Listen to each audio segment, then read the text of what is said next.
47 سالہ دشمنی اور 40 روز کی جنگ کے بعد 21 گھنٹے کے امریکہ ایران مذاکرات بغیر کسی نتیجے کے ختم ہو گئے۔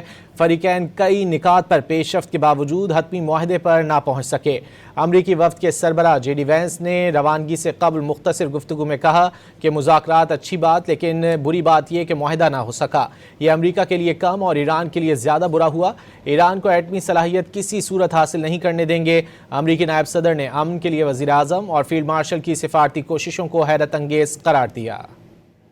امریکہ اور ایران کے درمیان پاکستان کی ثالثی میں 21 گھنٹے طویل مذاکرات ہوئے، جس میں زیادہ تر نکات پر اتفاق رائے ہو گیا۔ تاریخی مذاکرات میں اہم پیش رفت کے باوجود نائب صدر جے ڈی وینس کی قیادت میں امریکی وفد وطن واپس روانہ ہو گیا۔ جے ڈی وینس نے دعویٰ کیا کہ ایران نے امریکہ کے مطالبات نہیں مانے، جس کی وجہ سے ایران کے ساتھ کسی حتمی معاہدے تک نہیں پہنچ سکے۔ وینس نے معاہدہ نہ ہونا امریکہ سے زیادہ ایران کے لیے بری خبر قرار دیتے ہوئے کہا کہ ایٹمی ہتھیار نہ بنانے سے متعلق واضح یقین دہانی چاہتے ہیں۔ باور کرایا کہ ایرانیوں کو سب سے بہترین فائنل آفر دے چکے، دیکھتے ہیں وہ اسے قبول کرتے ہیں یا نہیں۔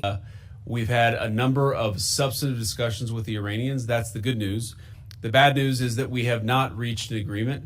And I think that's bad news for Iran much more than it's bad news for the United States of America. We need to see an affirmative commitment that they will not seek a nuclear weapon. We just could not get to a situation where the Iranians were willing to accept our terms. I think that we were quite flexible, we were quite accommodating.